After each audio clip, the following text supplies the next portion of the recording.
Apakah kamu mau belajar lebih produktif dan gak gampang terdistraksi? Di video ini, aku akan kasih tahu cara paling ampuh supaya belajar jadi lebih efektif dan fokus. Yuk, simak sampai habis.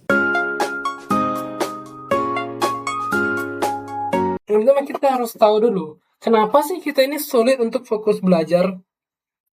Ada dua faktor, faktor internal dan eksternal.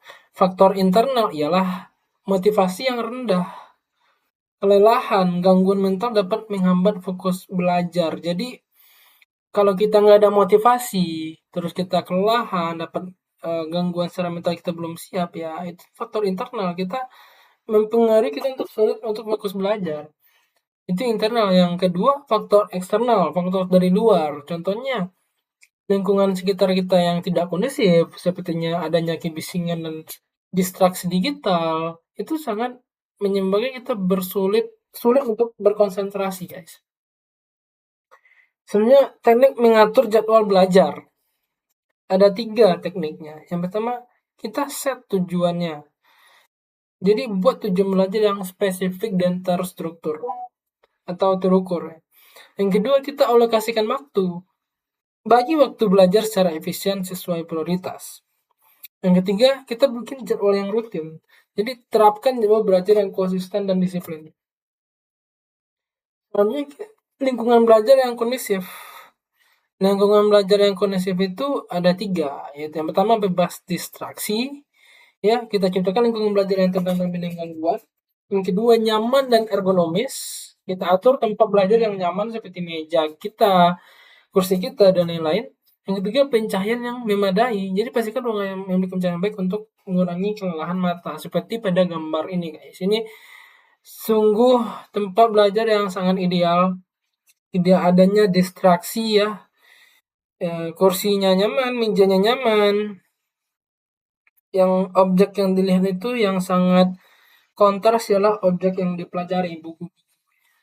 Jadi kalau menurut saya kalau kita belajar di meja komputer itu justru bikin kita susah untuk fokus karena banyak sekali distraksi di layar komputer ya. Atau kita belajar di dekat jendela.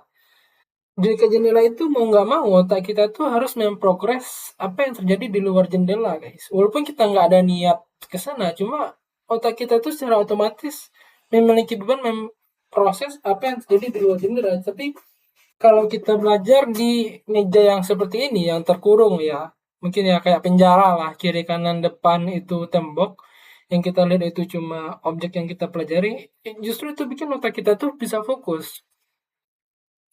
Yang langsungnya kita manfaatkan teknologi seperti aplikasi kalender, Pomodoro, teknik menggunakan teknik Pomodoro untuk menaikkan fokus dan produktivitas. Yang selanjutnya kita bikin musik, hidupkan musik yang bikin bisa fokus seperti musik lofi ya.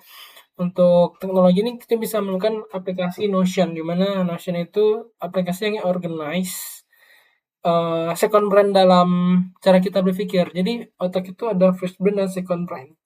First brain itu ialah bisa dibilang hal yang kita progres sehari-hari. Nah, second brain itu mungkin seperti periferal lah tibanya, dan otak kita itu adalah memprogres second brain. Jadi kita butuh catatan catatan second brain, dan sekarang udah ada aplikasi Notion yang itu sangat membantu, guys.